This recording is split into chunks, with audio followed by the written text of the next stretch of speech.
Emma Robertson for the housekeeping. Thank you, Chair. Today's meeting is a hybrid meeting, and we have some people in the Health Village and others participating remotely. The meeting is being recorded online after the meeting. Should all attendees leave their camera on, but switch off their microphone when not speaking, but switch on both camera and microphone when you are invited to speak, so that this is picked up on the recording. If you wish to speak, please use the raise your hand function or indicate in the meeting chat that I will alert the chair. In the event of a fire, you should immediately evacuate the building by the safest and quickest route, which is out the door behind me and down to the ground floor. The fire assembly point for this room is located in Frederick Street multi-storey car park at the right-hand side on the ground floor. I will now do a roll call and would ask that members confirm their attendance when their name is called, so that this is clear in the recording and can also be recorded in the minute. Councillor Creed, Chair. Present. Vice Chair. Present. Councillor Allard. Present. Professor Batty. Present. Councillor Bonsell. Present. June Brown. Present. Mark Fuddle. Present. Councillor Gregg. Present.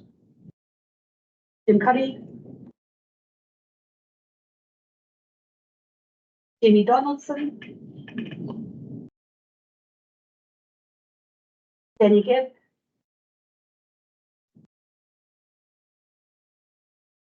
Stephen Close.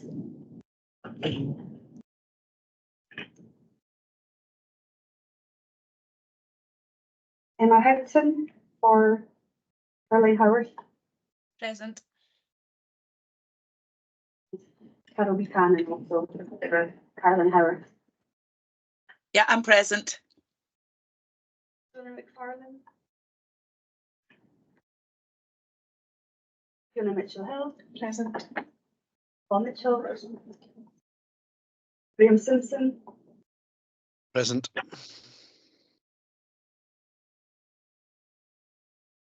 Bill Mackey. Present. We have apologies from Christine Hemming, Maggie Hepburn, Caroline Howard, Lynn Morrison, and Angela Scott. Thank you. Yeah. So welcome to the meeting. Welcome in particular to Fiona, her first meeting as new Chief Officer. Welcome back to Councillor Allard, who's rejoining us today. As this is the budget meeting, we won't be doing the normal standing items like the Chief Officer report or the video that we normally do, or as it's budget new, we should have had a video of Carol Boardman doing some numbers or something. But anyway, we're not having a video today. Wee bit of good news. We have been successful with an application to the Economic and Social Research Council to help us develop our work in the difficult area of self-neglect and hoarding as part of our broader adult support protection work. We expect the facilitator to start working with us in September, and thanks to Val Vertigans, who's the lead strategic officer in this area, who coordinated the successful bid. And as per the normal practice, we will take breaks after 90 minutes or thereabouts to set a good example that people need to take breaks. I know the folk on the front line find it very difficult to take breaks, and it's because they don't want to let their staff down, they don't want to let their colleagues down, they don't want to let the folk who they are caring for down. But it really is important to take breaks, because if you're on a plane, you wouldn't want the pilot to be overtired. So that's a good reason to take breaks. So that takes us on to the first item of the agenda, which is the declarations of interest or transparency statements. Do we have any? Not seeing any hands. And I should also say I've got no internet at the moment, so if I don't see your hand, Emma will kick me and alert me to the fact that somebody's got a hand up. So next item would be the determination of exempt business, but we've got none on the agenda today. And that takes us to item 4.1, which is the membership update.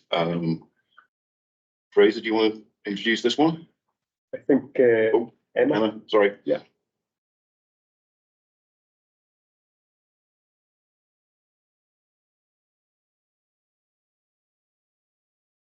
Apologies, thank you, Chair.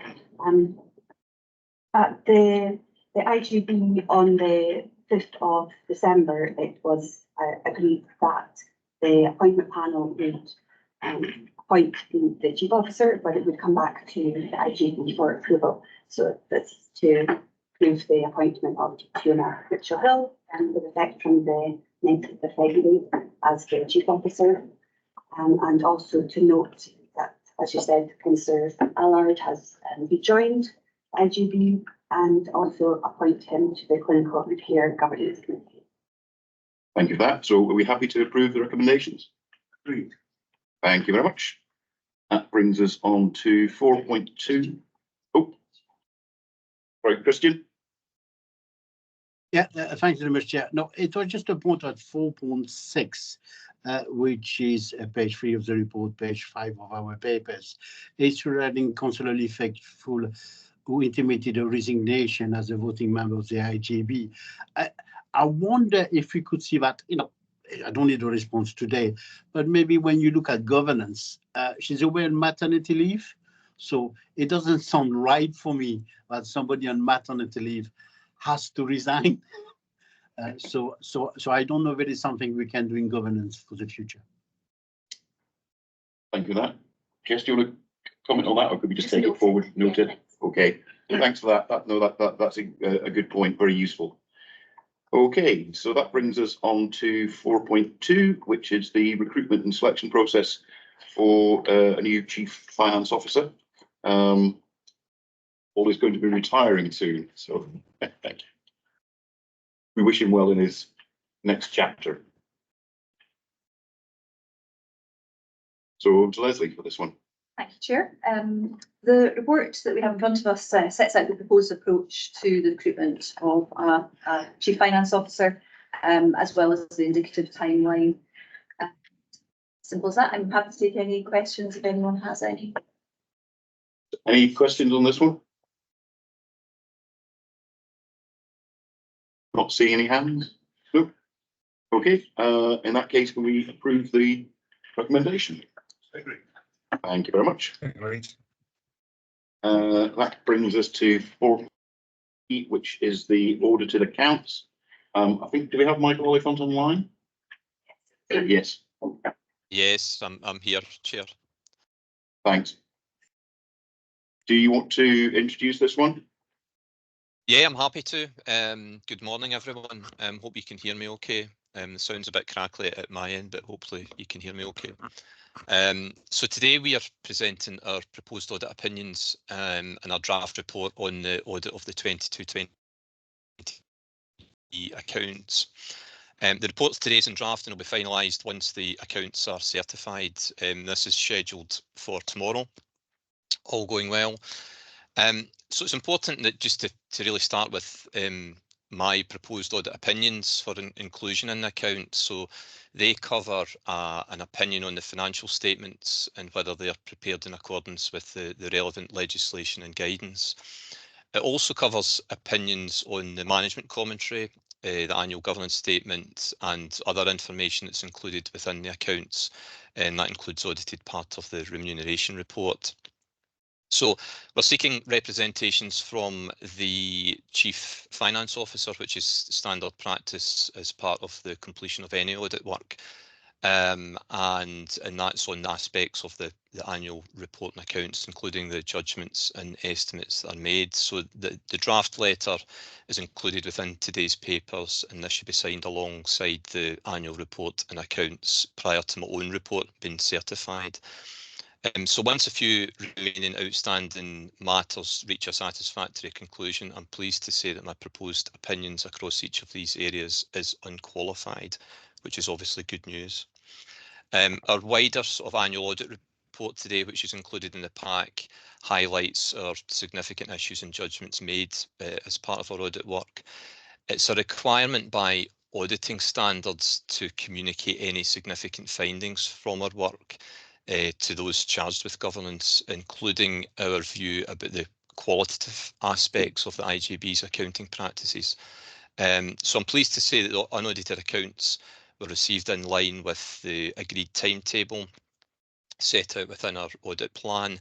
But we did find gaps in supporting working papers and audit trails, and we had a number of incomplete responses to audit queries, which, you know, together delayed the conclusion of the audit. We highlight that action is required to ensure that unaudited accounts are accompanied by a really comprehensive audit trail when they're first submitted for audit. Sort of similarly, we found that the management commentary and governance statement required some improvement. The management commentary in particular, it should ensure that there's a full and balanced narrative on both the risks and performance of the IJB, both covering financial information, but also the non-financial matters too. This is really important for transparency. It's important to help the reader's understanding of the accounts. And we've highlighted that the management commentary needs significant improvement in the preparation of next year's accounts. There's one matter that's yet to be fully resolved. This relates to the use of COVID funding, specifically sustainability payments to care providers and the accuracy of accrued expenditure. Finance colleagues now estimate this over accrual to be in the region of 1.7 million, and we're just waiting on supporting evidence behind this before we can conclude. So our report also covers our judgments in what's termed the sort of 4 wider dimension areas within the Code of Audit Practice. We've also got an action plan at Appendix 1 of our report, where we've identified a number of areas where we believe improvements can be made. And once we receive the management responses in relation to these recommendations, our report can be finalised. Details of our audit fee are also disclosed within the report, and it's important just to flag that this has increased slightly by £3,500 as a result of the additional audit work required to complete our audit this year. So that takes our total fee for the year to £34,970. I can't see the committee room chair that you're in, but I believe Anne MacDonald, my colleague, is with you in person. So between us both, we'll be happy to answer any questions. Thanks. Yeah, thank you for that. And I think the commentary on the need to make the management commentary a bit clearer is good, because one of the things we're trying to do is to be as open and transparent as we can be. So in terms of our use of language in papers, we try to use plain English wherever possible. So I'm sure we will take that on board for next year's report. So any questions for Michael or Anne?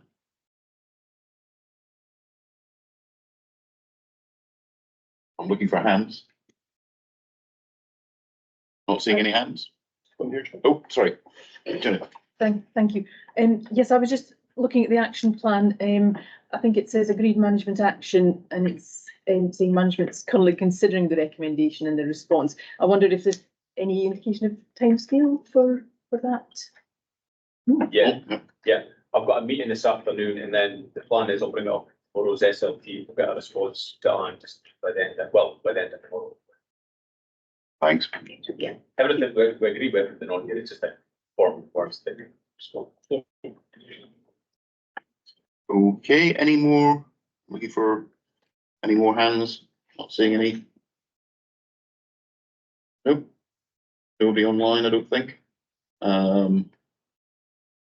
Just a wee comment from me on page 28 of the pack. We've got it lists the members, both voting and non-voting, and I think one of the things we're quite keen to do is to make sure that non-voting members feel that they've got an equal voice. It's a legal thing that we have voting and non-voting members, but I think one of the things we've tried to do is to make sure that everybody's voice counts, whether they're voting or non-voting, because we don't want any second-class citizens here. So if there are no more questions, are we happy to approve the recommendations? Agreed. Yep. Agreed. That then takes us to item 4.4, which is the medium-term financial framework, and over to Paul. Yeah, thank you. This paper details IGB budget for 24-25 in the following 6 years. IGB is a planned gross annual expenditure budget of 421.668 million, with the emphasis on planned. The headline figures as per paragraph 3.23 are that we've got budget pressures of just over 18 million. We received additional funding of 8.5 million, and therefore we were required to find savings of 9.6 million pounds. The pressures, additional income, and the savings have all been included in the total of the 421 million. So there are no other additions required to balance the budget. Of the pressures, 45% of these were carried forward to last year's MTFF. Additional pressures for this year relate mainly to prescribing, non-pay inflation, and out of area placements. Each year, the NHSG calculate the budget requirements for the IGB to cover their forecasted expenditure on prescribing. For 24-25, the requirement is an additional 6.4 million pound. That's an increase of 14.3% in last year's budget. Similar pressures are being reported across the 3 IGBs in Grampian and many more across Scotland. Within Grampian, a prescribing finance efficiency group has been convened to address the increasing pressures. The non-pay inflation line is basically an inflation on all the other lines not already covered in the MTFF, and these relate mainly to third-party payments. The budget for the out-of-area placements has been under significant pressure and is forecasted to be overspent in 23-24.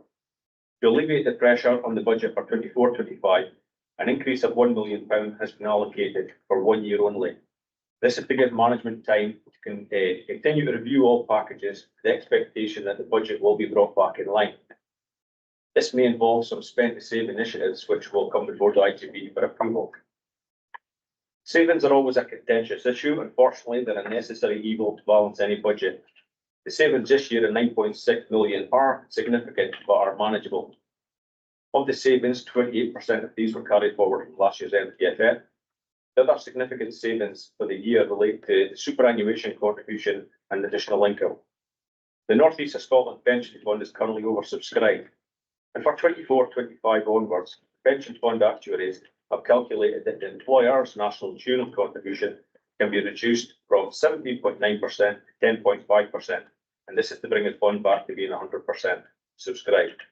But the saving for this, for the IGB, equates to about £1.4 million. Now, this in no way affects the value of the pensions payable to members going forward. The additional income of 1.5 million relates to backlog and financial assessments. This will ensure that clients who should be paying a contribution to their care are paying the correct amount. 2 full-time equivalent finance assistants have been employed on a temporary basis to focus on reviewing the assessments and clearing the backlog. Finally, in previous years, a budget was allocated to future service redesign. This relates to savings to be made throughout the year to balance the budget related to delivery plan projects. This year, during the budget setting process, the delivery plan was reviewed, targets were allocated, and these were built into the base budget. Following the review of the plan, there remained a budget requirement of additional savings of £3.4 million. Now, rather than these being allocated during the year, to give budget holders maximum time to account for these savings, it was agreed to allocate them at the beginning of the year. This equated to a 1.48% reduction in the base budget. As mentioned previously, all these adjustments have been included in the MTFF. No further adjustment are required. Reserves have played a big part in the budget this year. Currently hold a risk reserve of 2.5 million. We also have an integrated and change reserve. The balance at the beginning of the year was £17.9 million. Throughout the year, projects have been committed against this, and amounts have been earmarked to come from this reserve in the future. In 23-24, the IGB is forecasted to be overspent, and it was approved at the December committee to fund this from this reserve. The net result is a forecast unallocated balance in this reserve of £5.4 million. During the budget setting process, it was felt prudent to try and build back up these reserves to facilitate innovation in future years.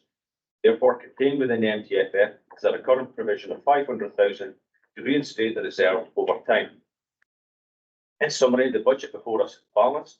Part of the monitoring process for 24-25 will focus on the savings targets allocated to each of the budget holders.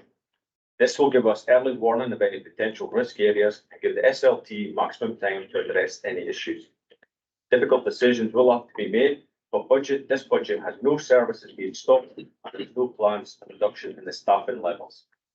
If any questions, I'll do my best to try and answer them. Thanks, Paul. Any questions for Paul?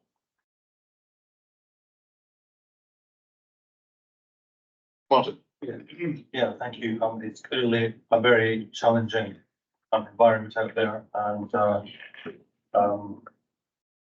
page 136, I'll just scroll back to 136. There's an indication of savings that are required to be made over the course of the next 7 years, and I'm wondering how we will have a narrative on how those savings are going to be made, particularly for 136. Particularly in relation to the line on commissioning and on savings allocated to services. Those are significant, a very strategic, very high level.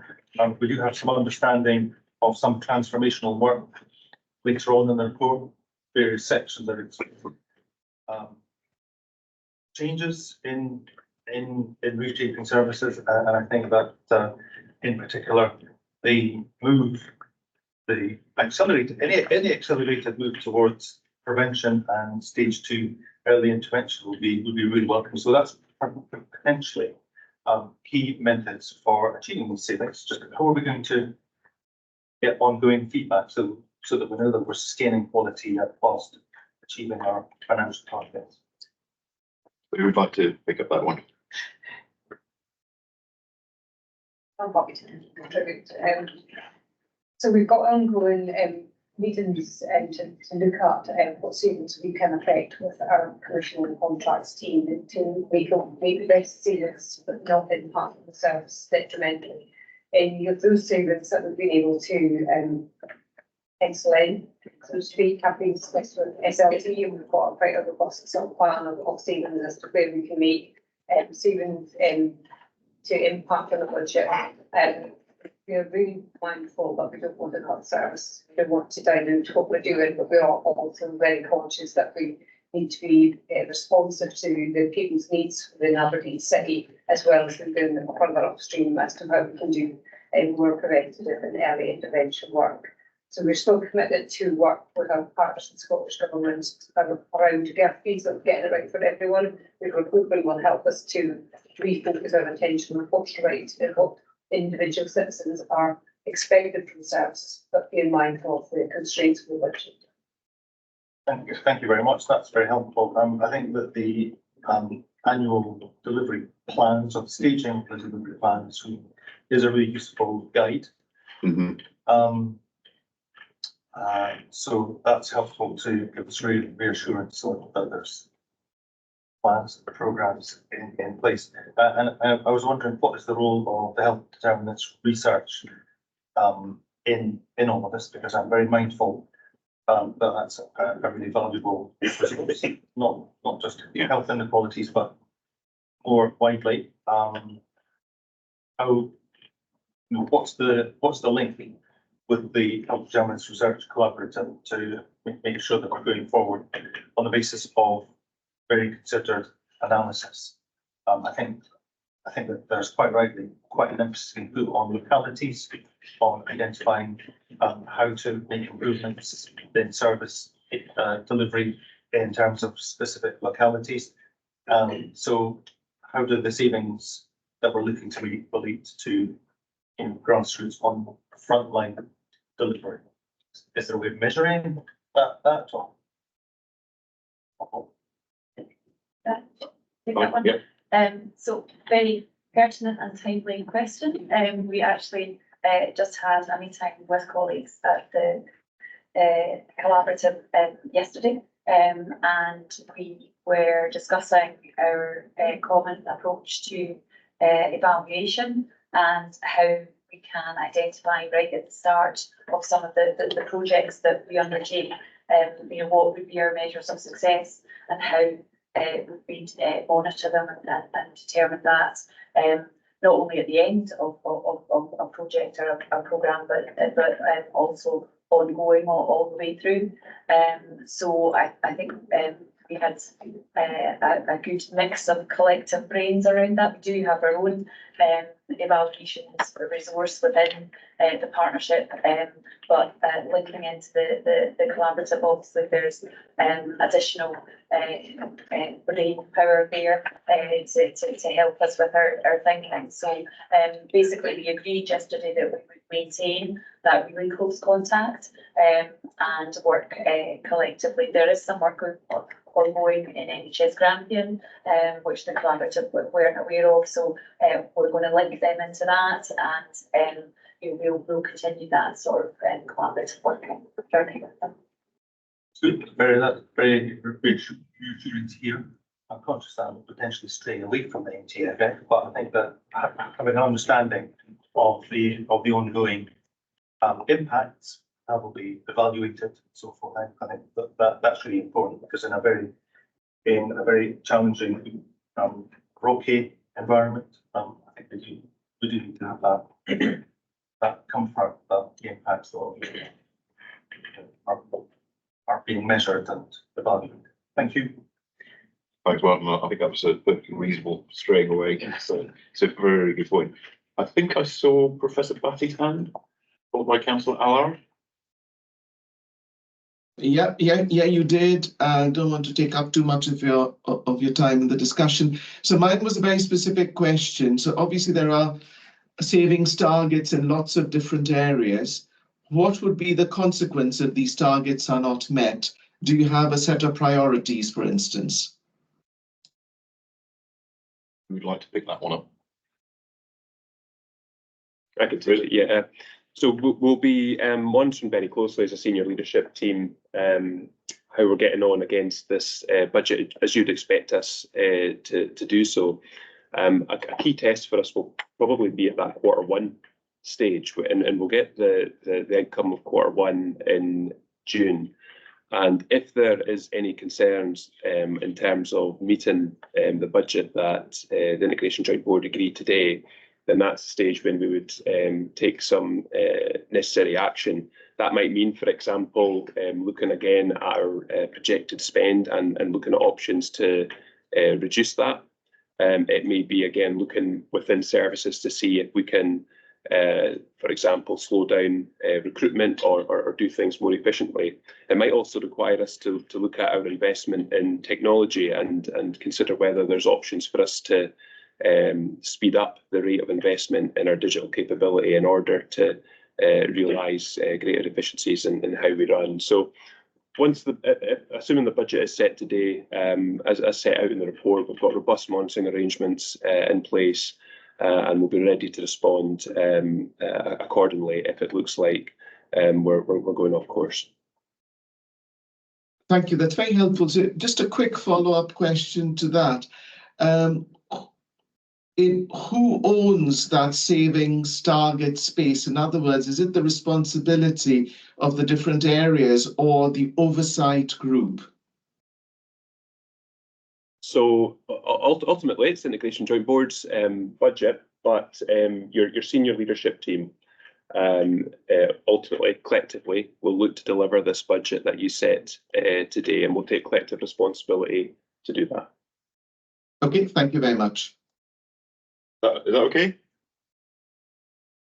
Then I've got hand from Councillor Allard.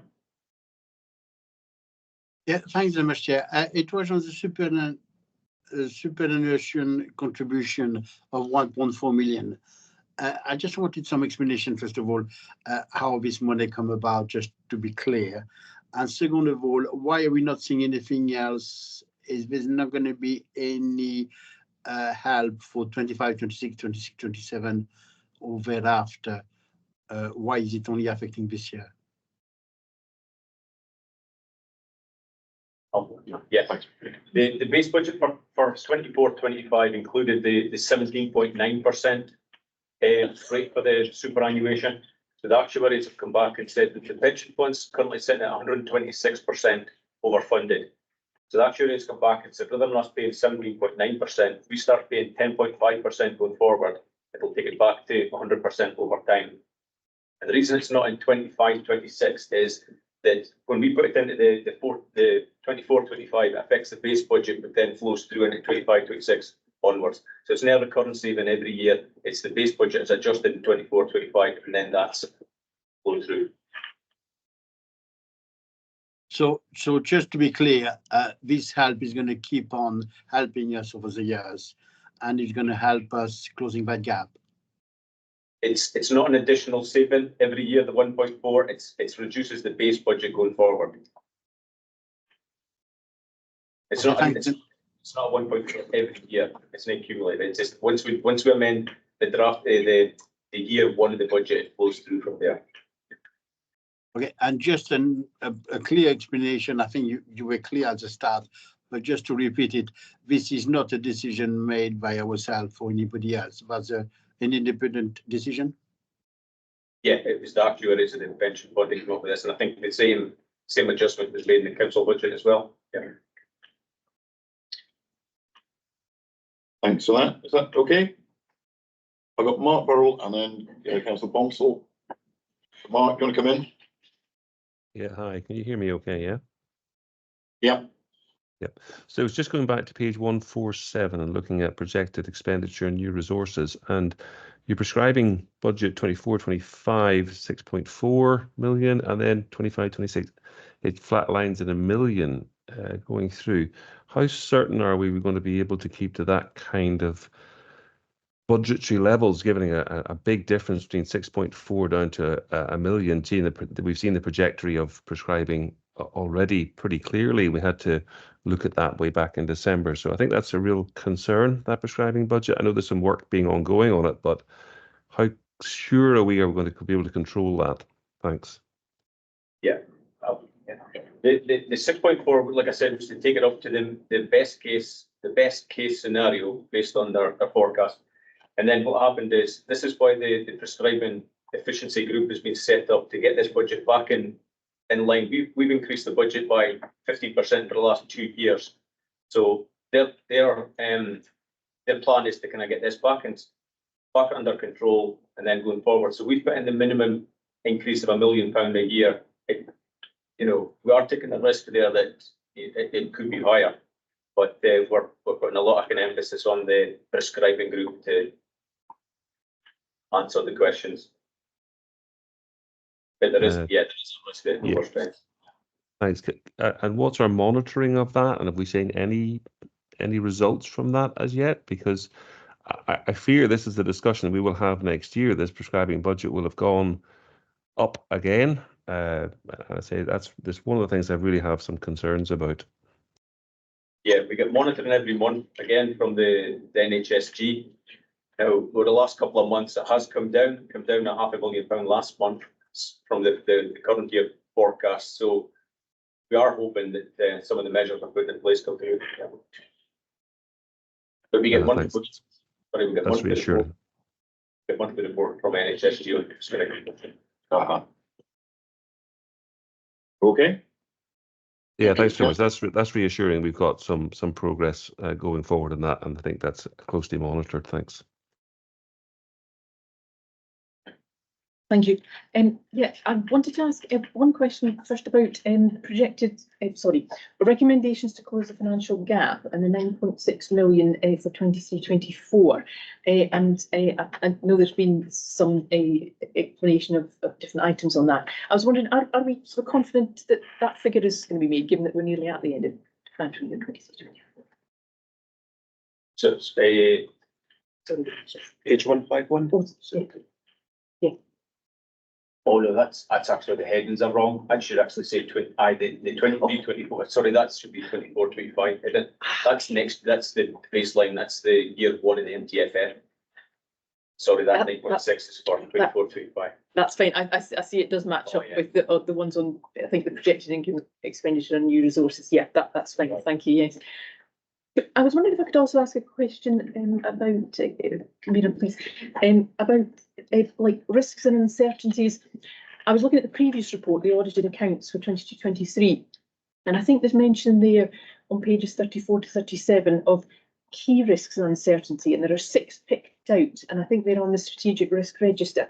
And I'm just wondering, do they sort of carry on into the medium-term financial strategy, or is there other work done to identify key risks for the medium-term financial strategy? Which also wants to say that one. Sorry. What page of it? I think for the risk assessment for the medium-term financial strategy, it's page 154 and 155 of our pack. But I was also looking back, comparing them with page 34 and 35 of the audited accounts 22-23, where there are 6 Yeah, like yeah. very high or high risk sort of picked out. Yeah, these risks, the risk zero form part of the monitoring. So when we do the monthly monitoring, it goes to SLT. We've highlighted these as the major risks. So they'll be pulled out as part of the monthly monitoring. There's quarterly monitoring will come to the committee, but we'll do monthly figures just to make sure that, you know, early signs and early warnings. So we'll focus on those risks there going forward in the monthly monitoring with SLT, etc. Thank you. Thanks. Any more hands? Nope, not seeing any. I think some of the points that have been made around the table are really important in terms of the fact that we are under increasing pressure, budgets are tight. I think it's the same in pretty much every IJB right across Scotland. Actually, we're in a less bad position than some. I think Fraser made a very good point about maybe looking at IT solutions. I know when we did course, we actually might save the equivalent of, I think it was 8 nurses by clever use of IT. So that sort of stuff is going to have to be done. I think also the transformation and innovation is going to be something that we're going to have to continue to do in the future, because we can't, basically, I think everybody knows we cannot just carry on doing the same old thing and keeping the fingers crossed. So it's a useful report. Thank you, Paul. And in which case, are we happy to approve the framework? Great. Agreed. Yep. Thank you very much. That brings us to 4.5, which is the general practice vision. Certainly in the 7 years I've been involved with this IJB, the sustainability of general practice has been one of the key things that we've kind of worried about and kept us awake at night. So I think this is a really good piece of work to try and address that concern. So, over to Ali. This work was commissioned in response to the challenging implementation of the 2018 General Medical Services contract and a number of other factors such as recruitment and retention, the application of the multidisciplinary teams across a wide range of rural and geography and a large region with diverse populations, communities and needs. These factors are outlined in more detail in Appendix A. General practice became the focus of this project due to the particular acute challenges faced by general practice, with primary care providers acting as key stakeholders in the process of determining the vision and associated objectives. The paper outlines programme of work, including the creation of a programme board, a series of facilitated workshops which were attended by a wide range of stakeholders across the system, as well as community engagement, which included the formation of a patient stakeholder group who attended workshops 2 and 3, school focus groups and engagement with various groups across the system, including the Aberdeen City and locality empowerment groups. All the information from the sessions has been analysed, and we've articulated a new vision, strategic objectives which capture the changes required to move towards a more sustainable general practice sector within the area. Proposed vision statement is a sustainable general practice across Grampian which enables people in their communities to stay well through the prevention and treatment of ill health. We hope this encapsulates a commitment to fostering health and well-being within our communities, and it signifies a commitment to providing comprehensive and accessible healthcare services that not only address illness but also promote preventative care and empower individuals to lead healthier lives. The vision is underpinned by 10 key themes, which are highlighted during the stakeholder engagement programme, and these are data, models of contract, keeping the population well, digital pathways, multidisciplinary team, continuity of care, premises, mental health and well-being, and recruitment, retention and education. The report defines how we aim to implement this with the creation of a programme board and associated subgroups. Monitoring and evaluation will be via this board, the chief executive team and the 3 IGPs within the area. And it's anticipated that this will be resourced via existing resources within the 3 health and social care partnerships. The programme should contribute to the delivery of the Aberdeen City Strategic Plan and associated strategic delivery plan. In summary, we hope that this programme provides the foundations to which the next steps of true aspirational change can occur. It will enable partners from across sectors to be able to collectively identify the future model of what's possible and work towards implementation to create long-term sustainability of general practice services for residents of Aberdeen and Grampian. Thank you, Chair. I'm happy to take any questions, and I've got my colleague Emma King, Emma Houghton and Helen Cannon on the call as well. Thank you very much for that. Any questions, folks? Martin? Yeah, thank you. It's a very coherent and a very representative solution, I think. I'm wondering about ongoing. There's mention of next steps, and I'm wondering what's kind of the role of public engagement and workforce engagement, which is mentioned a couple of times, and I think that's probably I think giving some special focus to those 2 areas could be a way of finding out, of testing the priorities that have been identified, getting evidence from users and from the workforce about moving forward. So I was wondering if that's part of the mechanism going forward to continue to actively engage. So in short summary, yes, it is. So with each sub work group that will come out of this, we will be working with the public and patients to consult with where is appropriate and required. So that's not a caveat as in we won't. That is just if it's a clinical change that's required to elicit sustainability, that will be within. In terms of public engagement as well, there's a whole comms group and a whole objective around working and engaging with our public in terms of this is what your primary care now looks like, and this is how to access it, and this is how to get the best out of it. So there's different ways in which we will engage depending on what we're doing, what's changing. Thank you. I think that the feedback from the workforce will be especially valuable.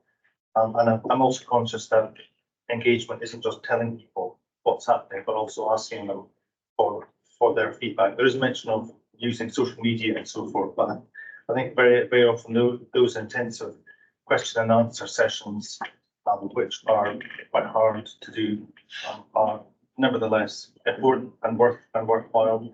And there's also mention of engagement with young people. They may be different type of demographic, but I think that their feedback is always useful.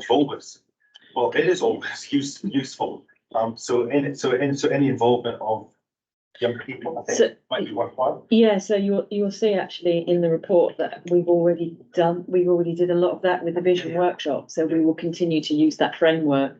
And it was a lot about what people wanted to tell us, not about us telling them how. That's a whole different program of work about advice around how to access services. But the workshops were heavily around what's your opinion as a member of the community, and inclusive of the work that we did when we went around some of the schools, and I was personally one of the people that did that, engaging with our young community in terms of what does it mean to you? How do you need services to change? And not just as them as a younger person, but a lot of them as well as carers and having relatives that have difficulty with access. So it was very much about seeking opinion rather than providing guidance. Thank you. I think because as the vision is implemented, I think it will always be useful to make any possible effort to go and listen and continue to listen. Yeah. Thanks. Very much. Thanks. Any more questions?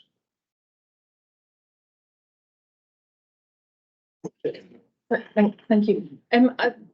From the point of view of a local councillor, I would say we get inquiries coming in from people, residents, and again, I think there have been a lot of changes taking place in the provision of primary care services, and I'm just wondering how councils like me can help possibly with the communication or the consultation, perhaps feedback information that I'm getting, and also feed information from you back to residents. Yeah, I think that's a very valid point, and actually that you are a very valid and required source of communication, so we can prevent something that's coming up and you can be informed in your conversations. So we'd be more than happy to open to working differently with yourselves in terms of this is what's changed now. I mean, we will be consulting with IJB, but if there's smaller groups, other ways of communicating with yourselves where we can say, actually out of the vision work, this is a summary what's happening now. You might get some of these queries coming in, or, just to inform you, we can work very differently to meet that need. Yeah. Okay. I've got Phil Mackey online. Yes, thank you very much. Firstly, can I say, having been peripherally involved in the creation of the vision, I'm incredibly supportive of the final version which is presented to us here. But I just wanted to raise the query that we are signing off without full knowledge of the governance arrangements around the delivery of this vision. And the recommendation is that we would, as an IJB, receive an update by March 2025. I do wonder whether or not some form of certainly earlier update for IJB on how the governance has been developed, the constituency of the programme board, things which would actually allow us to have confidence that when we receive the next update in a year's time, that we are in a position to feel comfortable and confident that that was an appropriate reporting. I suggest that to avoid the kind of other alternative, which is to ask for a 6-month update rather than a 1-year update, which I don't think would tell us much more than just simply saying we've got everything up and running, but we haven't got any hard responses yet. So I'm just trying to make sure we are aware of governance at the earliest possible opportunity for information, but happy to leave the original reporting for 12 months rather than try and bring it forward and have an interim statement that says little more than we've got governance in hand. I think that's a really good point. Fraser, do you want to comment? Yeah, and certainly perhaps for the next Integration Joint Board meeting, we can give colleagues an update in the Chief Officer's update report in terms of the structures that we're looking to establish to take forward the work over the next year. Yeah, that would be incredibly welcome. Thank you. I'll just leave the thought here for officers to think about. Given the importance of this piece of work, and given the fact that the risks are either all red or amber, maybe this is something we could have a look at the risk audit performance committee as well, just to make sure that we're all on track. That would create work for officers where none is necessary. But as I say, given the importance of this piece of work and the fact that the risks are high, I think it would be good to keep a very close eye on it. You thinking perhaps like a deeper dive on this particular risk, or is this part of the routine risk monitoring at the RAPSI? I was thinking routine, but if we can do maybe a deeper dive might be helpful as well. Yeah. As I say, again, don't want to generate work if none is necessary, but I do think I think Phil's point is well made, and it does strike me that this is one of the most important things we're looking at. So keeping a close eye would be good.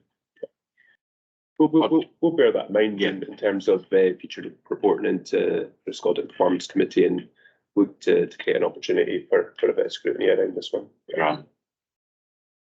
Any more hands? Councillor Allard.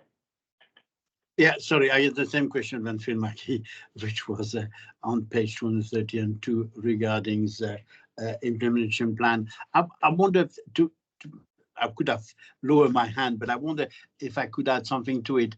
A service update sometime, and at the discretion of the people who are looking at the implementation of the plan, to send us by email is quite sufficient for us maybe to reassure us. You know, a deep dive will be only beneficial if it is a particular reason why we should have a deep dive. Is what I'm saying. I'm quite reassured with what I've seen so far, but if it is any possibility to have, you know, regular updates or whatever updates when people who are implementing it feel they can give it some use, will be very welcome. Yeah, good point. Any more questions? Not seeing any hands. In which case, and subject to the discussion we've just had, are we happy to approve the recommendations on page 230? Agreed. Thank you. Agreed. And that then brings us to the end of the meeting, where we just need to note that the date of the next meeting, which is a normal one where we'll go back to having the video and stuff at the start. Date of the next meeting is the 7th of May. So look forward to seeing you all then. Don't know whether Paul will have retired by then. No. Okay. Not trying to get rid of you. No doubt I will see some of you before the 7th of May. So thank you very much. Thank you. Thank you. Thank you. Thanks. Bye. Thanks. Bye-bye.